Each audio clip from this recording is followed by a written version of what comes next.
Paul Ryan seemed determined to enjoy the Iowa State Fair during his first solo campaign event yesterday. Take a listen to Ryan dismissing a bunch of policy questions despite repeated attempts by reporters. Please stop the running mate later. Our job is to strengthen and protect Medicare. That's what we do.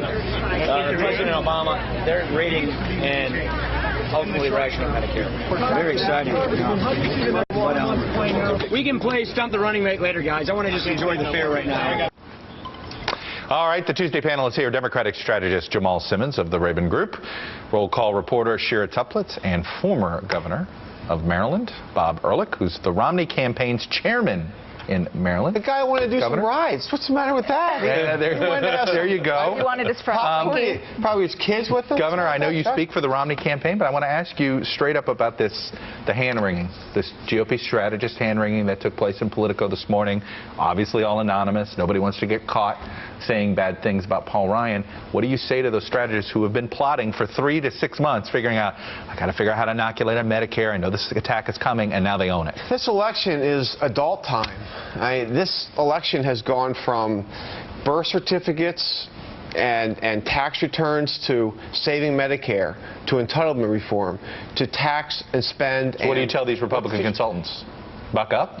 Absolutely. This is serious. This is why you do this. Do you hand out knives to the minor leagues for the suicide? You want to go to the minor leagues? Listen, we can.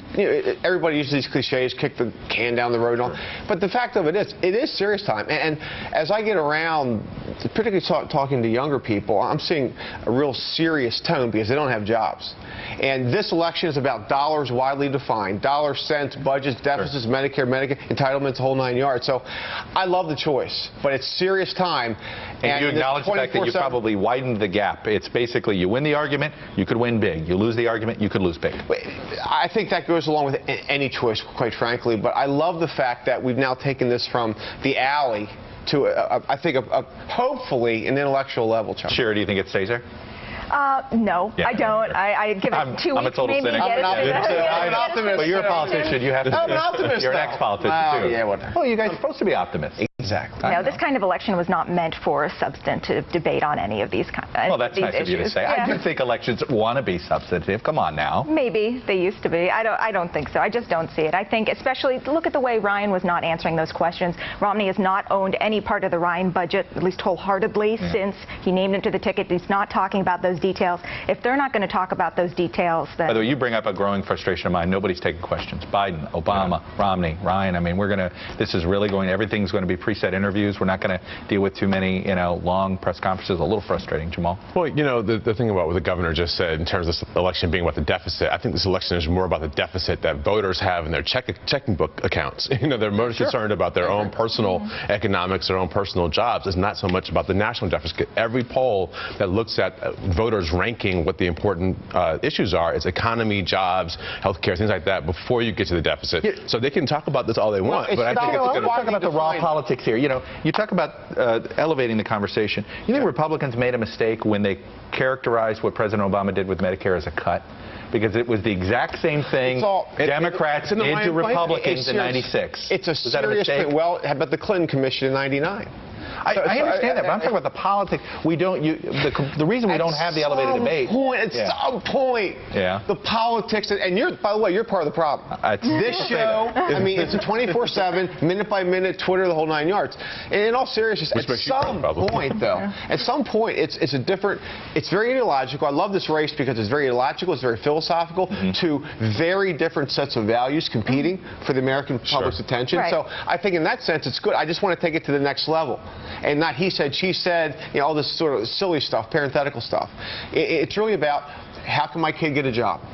It is about the deficit. It is about actually saving these programs. These programs are important to the American people. Shira, though, you cover a lot of these House and Senate races. Right. I mean, tell us what's going on there in the inoculation front. Democrats are really excited. I think Republicans kind of were paused a little bit, especially on Saturday after it was revealed that Ryan was the pick. Republicans say, House Republicans say they want this fight. They want to take this to the mat. I don't know if they're going to feel that way in a month. Well, I mean, that's what it seems like if we're debating about Medicare, Jamal, and not the economy. It's been a long time since I've seen the Romney campaign in their paid messaging. They've had welfare ads out today, which to me is a role of government issue. Yeah. They basically changed their debate. Absolutely. We want to have a debate about role of government.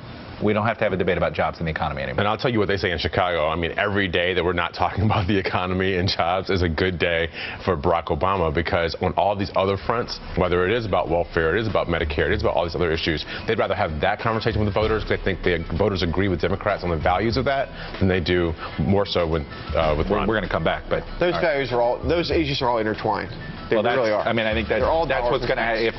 If Romney's successful, he has to make that case. Absolutely. Yeah, and we'll pick them apart. Stick around, trivia time. We asked who was the last Democrat elected to the United States Senate from Texas. The answer, of course, Lloyd Bentsen, who was last elected in 1988. Remember? He ran and won re-election, lost as a vice presidential running mate to Michael Dukakis, but he resigned his Senate seat in '93 to serve as Bill Clinton's Treasury Secretary. And Senator Kay Bailey Hutchison was first elected to the Senate to fill the rest of Lloyd Bentsen's term. She beat the appointed senator at that time, Bob Kruger. You have a political trivia question you think should be on the show? Email us, dailyrundown@msnbc.com. We'll be right back.